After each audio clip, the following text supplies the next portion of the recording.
What is good, YouTube? We're back with another Much Critical video, man. Straight into it. Pdiddy trial's getting crazy. I don't even really... I wanted to give you all an actual update on the Pdiddy trial in the midst of this flood of nonsense that's spreading around about it. Those AI videos making garbage claims like a new key witness was called to the stand. It's David Copperfield, who dropped a bombshell about his secret MySpace page that told all. This nonsense is just going insano style, so I wanted to tap in here real quick and give you a brief, real update on something very important that just happened in the trial in regards to Kid Cudi's testimony. Now, so far, there have been quite a few very powerful testimonies that are strengthening the case against him, I would say, and Kid Cudi's is the most recent, and also the one that's had a lot of buzz and a lot of incorrect information about. Now, for those that aren't familiar with the lore here, the reason Kid Cudi would be called here is because he and Cassie had a relationship. And according to Cassie, in her civil suits, when P. Diddy found out about it, he was enraged and took action against Kid Cudi. Also, there are tons and tons of claims that have multiple supporting witnesses about the physical abuse that he inflicted upon Cassie, but in regards to Kid Cudi on the stand, it was focused on what P. Diddy allegedly did to him in retaliation, finding out that he had a relationship with Cassie. So Kid Cudi went up there and started to corroborate pretty much everything. So one thing that he recalls is that he had received a phone call from Sean Combs' former assistant, Capricorn Clark. Now, Sean Combs, that's the real name of P. Diddy, aka Puff Daddy, aka Puffy Flavor Camp Headmaster, aka Bubba Baby Oil Big Boy. And this phone call that he received from Capricorn Clark was letting him know P. Diddy was inside of his house, and then Kid Cudi started driving home, called P. Diddy, and said that he sounded calm and responded that he was waiting for him to arrive so they could speak. Kid Cudi also said that Clark sounded very scared, sounded like she was on the verge of tears. Kid Cudi said ultimately no one was inside, but his dog was locked in a bathroom, whereas he normally lets his dog roam around the house freely, and some of the gifts he received from Chanel had also been opened. That's why you're seeing headlines like, Oh, the diddler, man. Oh, the diddler, man. Oh, the fucking diddler. Like this pop up, by the way, about P. Diddy breaking into his home and unwrapping his fucking Christmas presents. It's referring to those Chanel gifts. Anyway, apparently after unboxing those gifts, the Grinch was no longer there, but Kid Cudi told the court that he had planned on confronting and fighting P. Diddy for this, but eventually decided to... Oh!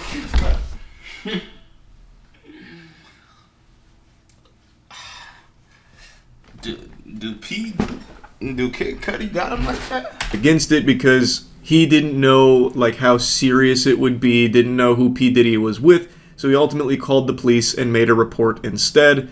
He then also made a mention that his dog's behavior, he claims, changed and became more jittery and on edge all the time. I found this little tidbit kind of interesting, where that statement about the dog is something that was actually kind of contentious here for the defense attorneys, saying that they didn't want Kid Cudi to testify about his dog being traumatized by the experience because he did not want dog lovers on the jury to be swayed. So the judge said Kid Cudi could only talk about the immediate impact on his dog, not any long-term consequences. Let a nigga come in and traumatize.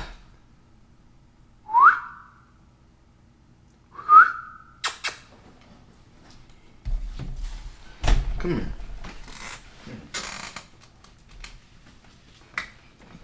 If someone ever came and traumatized my boy right here, you know what was happening to them, man?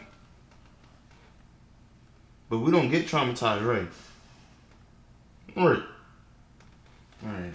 You can go back to bed, Bubba. I'm sorry. I'm sorry to wake you up. Now, the big thing, the major thing that a lot of people remember is the claim that P. Diddy blew up Kid Cudi's car. So on that, Kid Cudi does say that he believes P. Diddy was behind the Molotov cocktail attack on his car in January 2012. He said he got a call from his dog sitter that his car was on fire, and at the time by the time he had returned home, law enforcement officers were already on the scene, and he saw a Molotov cocktail and major damage to the vehicle, and then provided a lot of photos of the damage He also mentioned that after the car incident, the two met at a hotel in 2012 and said that Sean Combs was standing there staring out the window with his hands behind his back like a Marvel supervillain. And then they discussed the relationship he had with Cassie. I know who this fucker was standing like.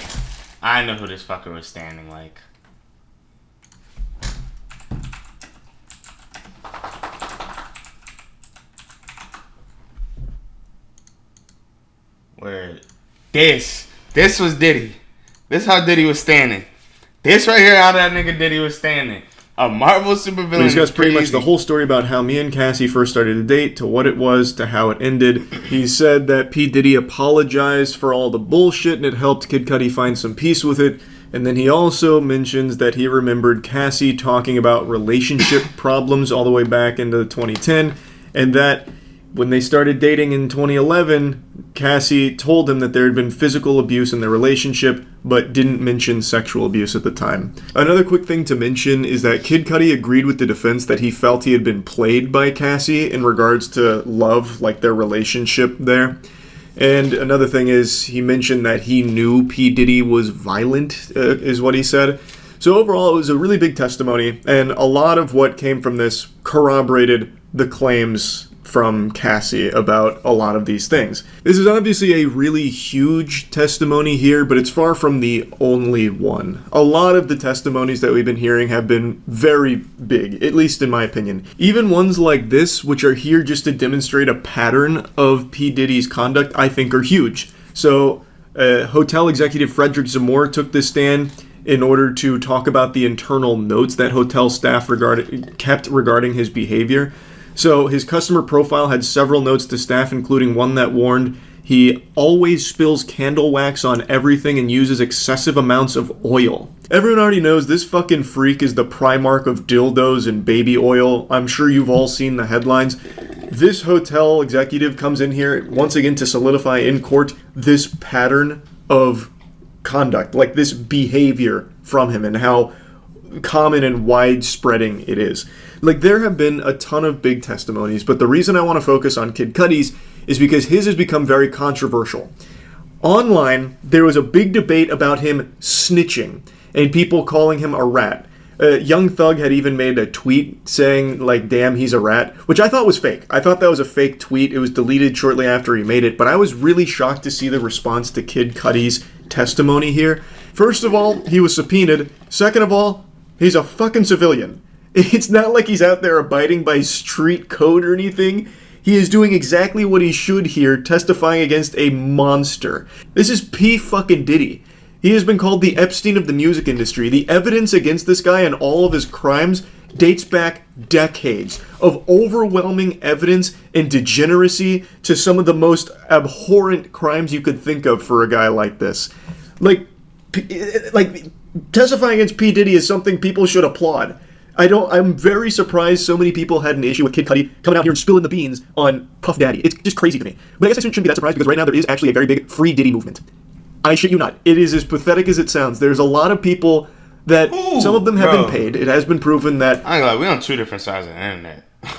P. Diddy's associates have paid people to try and shill to, like, support his innocence. But there are some people that are so brain-rotted and poisoned mentally that they'll get mad at the people that are bringing this evidence forward. Evidence which, by the way, you yourself can look at. There is video footage that P. Diddy himself has also acknowledged. There is so much documented evidence for his crime. Okay, so it's not really...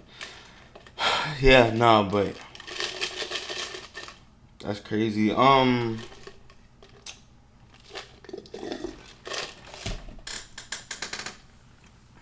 I mean...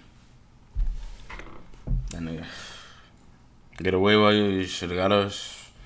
I don't even got shit to say. I ain't even gonna lie.